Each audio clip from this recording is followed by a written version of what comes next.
We are the Amplifiers. We amplify the unrecognized voices of young people. We advocate against the injustices faced by young people.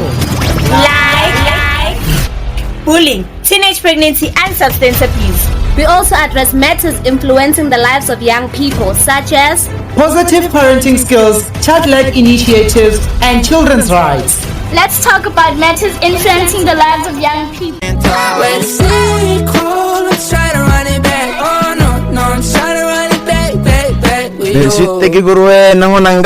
On a Saturday. Karupuka takawingsela moya xa wena ka rihleketa ku panza. So if you're just tuning in, you're listening to Alex FM 89.1 and Mostionmus kutaku nongonoko uva kona ku nga ri na muchayeri swa yila sweswo hi Xitsonga veri muti wu teka u rhangela hi nhloko ya muti ane.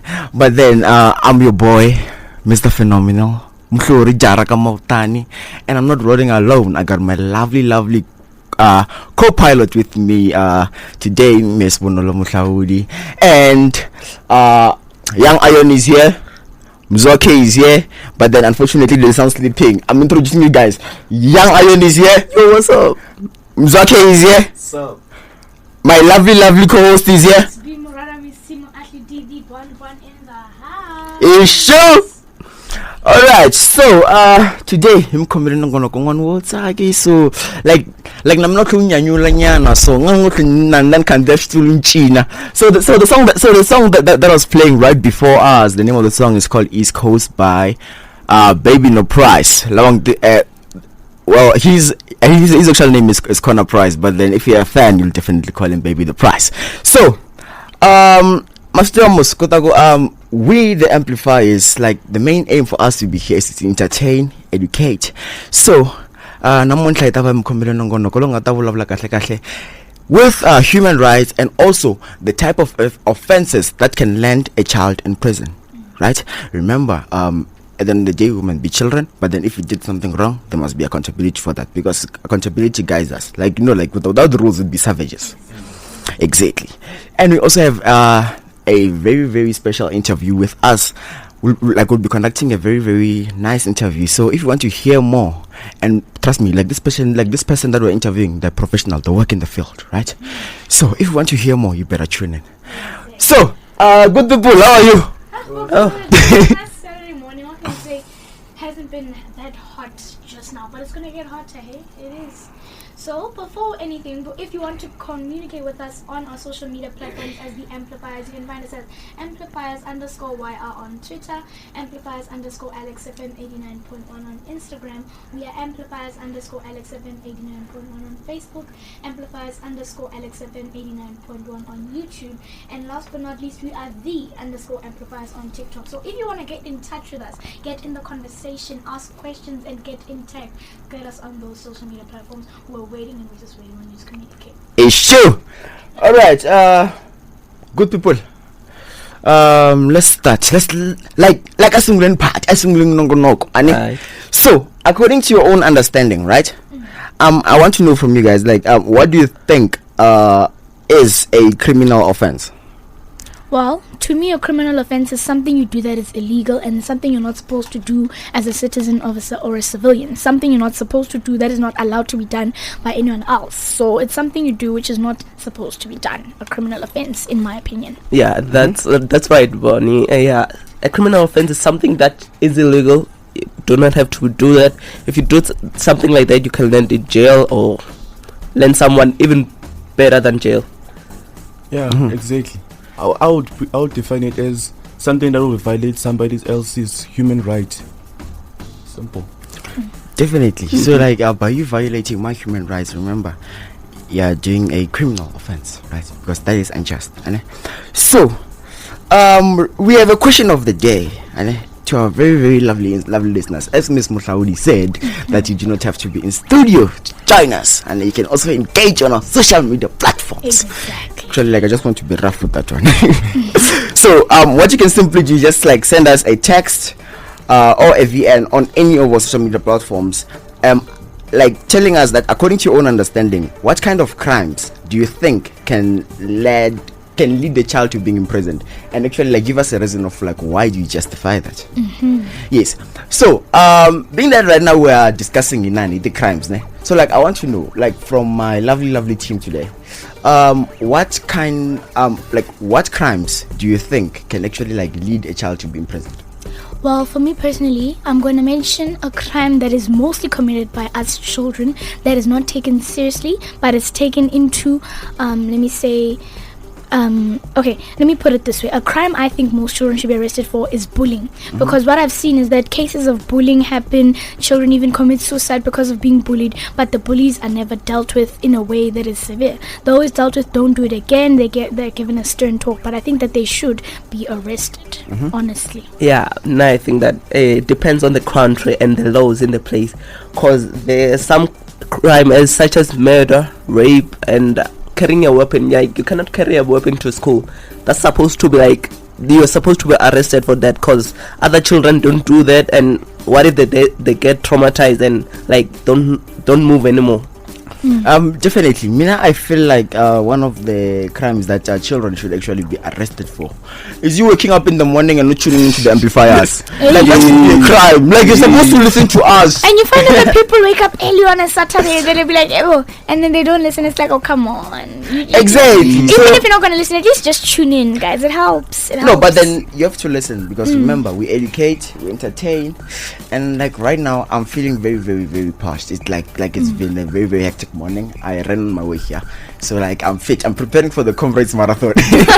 Actually, to add more on that, Muhluri, another crime that you guys might not believe is that you can actually get arrested for not going to school. But let's go to the break and we'll be right back after these. The name of our professional is Mr. Stanley Malimecha, and he will tell you more about himself very soon, right? So amplifiers, you guys mentioned according to your own understanding what criminal offenses can land a child in jail, right? We also have a few of our listeners at home who actually like engage also with us, but then before going to them, right, can we please talk to our experts, because I've been keeping him waiting for the longest of times now. So Mr. Stanley. Yes. How are you, sir? I'm okay. How are you? I'm good.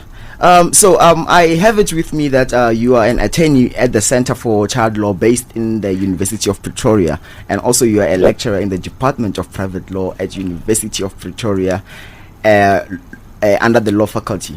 So that's correct. Yes, so like I want to know from you, like with you being an attorney, right? Like what kind of criminal offenses can actually lead to a child being imprisoned? Okay, so good morning to yourself and your listeners, and thank you for having me. So I think one thing that we first need to appreciate is that issues of children in conflict with the law are dealt with under the Child Justice Act 75 of 2008. So now that piece of legislation is the primary legislative framework that deals with children who are in conflict with the law, or children who are accused of having committed an offense. Like any other person, children who commit offenses can be tried and sentenced. But what is more important is that we have, under the Child Justice Act, the age of criminal capacity. So not all children who commit offenses are actually eligible to be tried and sentenced. For example, a child who is below the age of 12 does not have criminal capacity. That means that that child cannot be prosecuted or cannot be arrested if they are alleged to have committed an offense. Then we have children who are older than 12 years but younger than 14. Those children are presumed to lack criminal capacity unless the state can successfully prove that that child actually has criminal capacity. Then we have children who are between the ages of 14 but under 17. Now those children do have criminal capacity, and if they are found to be in conflict with the law, they can be tried and prosecuted. Examples of crimes that children can be arrested for and prosecuted for that will include your murder, rape, robbery with aggravating circumstances, assault, DPH. So there is a list of criminal offences that are under the Child Justice Act and also in the Criminal Procedure Act that children, or also in common law to be specific, that children can be arrested and detained for, but depending on whether the child actually has criminal capacity. Yeah, that is very, very interesting. So I'd like to bring it up forward. Remember, like always being told, there's a difference between the juvenile side, being that juvenile is where children go, and then there's like prison. So I want to know, like, what is the actual difference between the two, and yes, like particularly like what is the difference between the two, and what kind of outcome do they like initially have? Yeah, so in South African child justice, which is the criminal system of children, if I can put it that way, the term juvenile is an outdated term. We no longer have that term juvenile. So I think your question points directly to places of detention. So when it comes to places of detention in South Africa, we have what we call child and youth care centers or secure care centers. Now, these centers are established in terms of the Children's Act. Then they are regulated by the Department of Social Development. So if one has a closer look at the provisions of the Child Justice Act, particularly Section 76, according to Section 76, if a child justice court has tried and convicted a child, that child can be sentenced to compulsory residence to a child in youth care center. Now, that's what lay people would normally refer to as state schools. That's a child in youth care center. Then if we go down into Section 77, there are it makes a provision that where a child justice court has tried and convicted a child, that child may be sentenced to imprisonment. So now we know that prisons are run by the Department of Correctional Services. Now under the Correctional Services Department or the correctional centers, there is a wing for child offenders. Now those will be those children who have committed heinous crimes to such a point that keeping them at a child and youth care center might actually pose as a risk of harm to other children.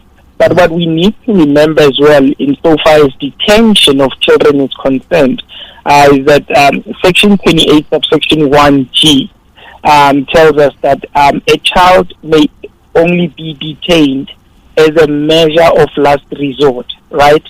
And if that detention cannot be avoided, then that child must be detained for the shortest appropriate period of time.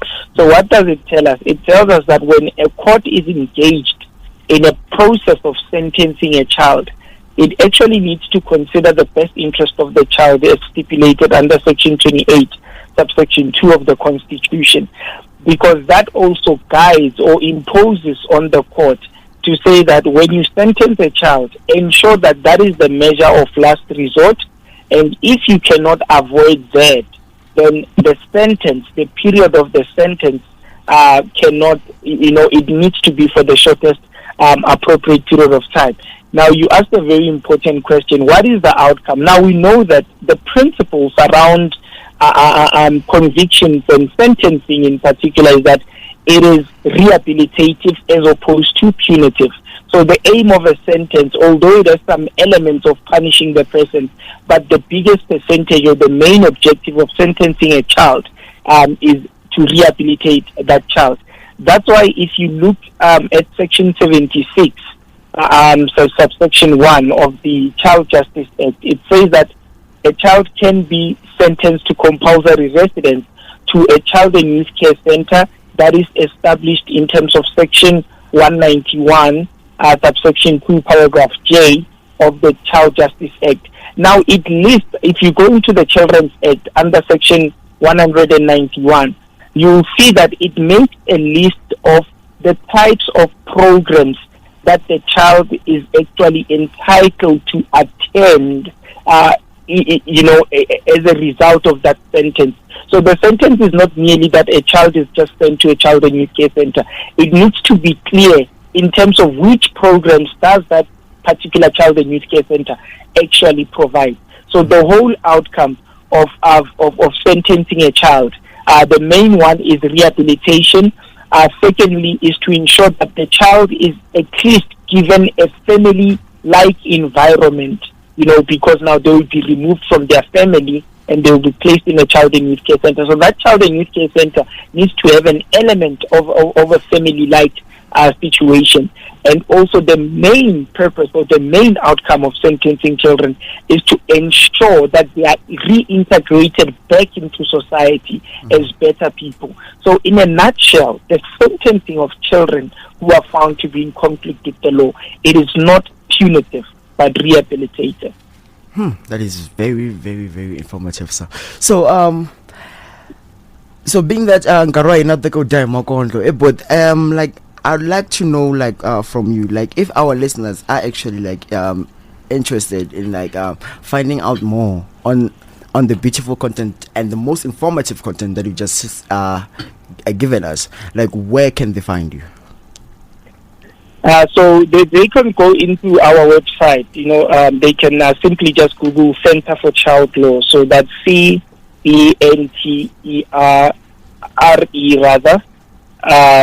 Child Law, Center for Child Law, or they can even phone us. Our line is 012-420-4502. We are also, on social media platforms such as X, which is formerly known as Twitter. So we do have all this information at our disposal. And I think because you said in Kari, Jiwe, Makondlo, what we can do is that we can organize a second session at the request of your listeners if they want to hear more on this topic, or if they have any follow-up questions that can be made. So I think you and I can arrange.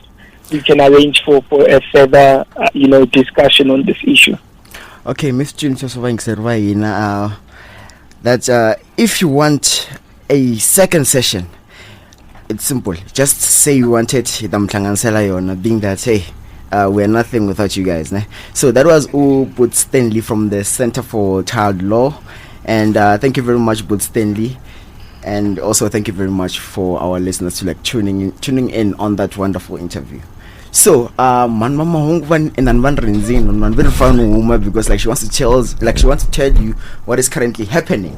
But then, my beautiful listeners, it would be unjust for me to ask you a question of the day, and then when you respond, I do not actually play your VNs on air.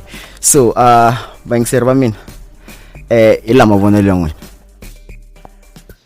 Hi, Alex FM listeners. I think the crimes that can lead to child imprisonment are murder and theft. In terms of murder, remember that everyone has a right to life. So taking another person's life is a crime. So you have to do time. It doesn't matter whether you're a child or not.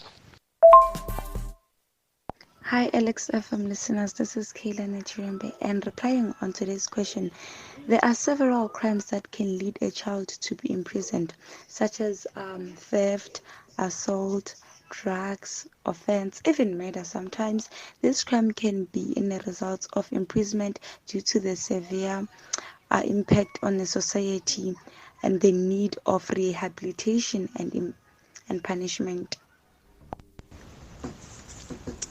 Hi, Amplifiers. The crimes that lead a child to prison, according to my own understanding, are that involve violence or serious harm, such as murder, assault, or rape, can lead to a child being imprisoned. For example, committing murder is a crime that could lead to a child being imprisoned because the child has taken another person's life and cannot be trusted to live safely in the society. And this is because these crimes are considered to be serious and harmful, and therefore they require a stronger punishment in order to prevent others from committing similar crimes. These crimes are seen as an indication that the child is a danger to the society.